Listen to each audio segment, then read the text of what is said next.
pásítọ̀ olùdásílẹ̀ ìjọ Ọlọ́run ó ṣàlàyé ìdí tó fi ẹ̀sìn kìrìsìtẹ́nì sílẹ̀ tó di oníṣẹ̀ṣe tó sì pa orúkọ rẹ̀ dà láti Felix sí Ifáwámirí.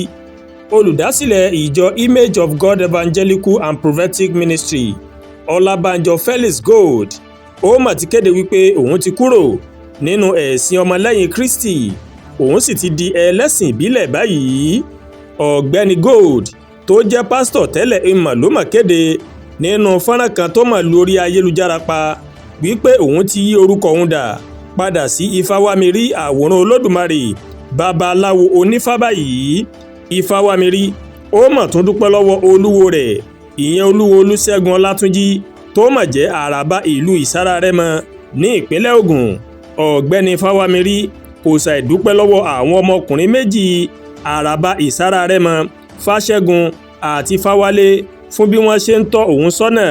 Ó ní mo dúpẹ́ lọ́wọ́ Fátósìn tó jẹ́ aṣáwo ti ìlú Ìsárarẹ́mọ bákan náà mo dúpẹ́ lọ́wọ́ gbogbo àwọn ọmọ awo pátápátá tí mo bá ní ibi mi ò lè ṣàì dúpẹ́ lọ́wọ́ wọn pàápàá jùlọ fún bí wọ́n ṣe gbà mí tọwọ́ tẹsẹ̀.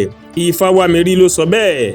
Ifáwámirí ó mà tún fi kún ọ̀rọ̀ rẹ̀ wípé ẹ̀tàn ló wà nínú ẹ̀sìn àjòjì táwọn òyìnbó tí wọ́n mú wá sílẹ̀ aláwọ̀ dúdú.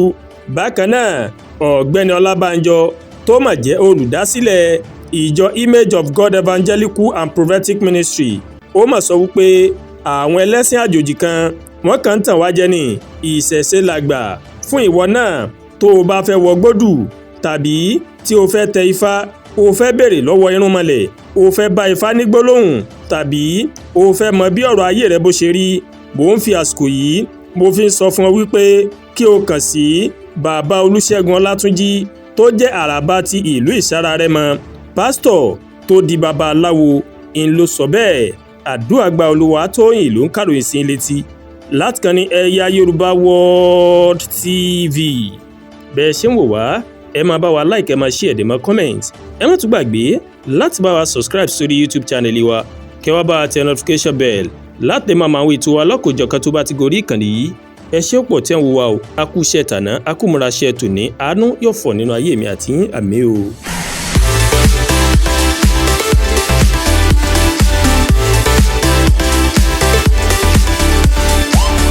Ẹ̀yà Yorùbá World TV ìkànnì tó sojú ọmọ kóòtù òjìrè.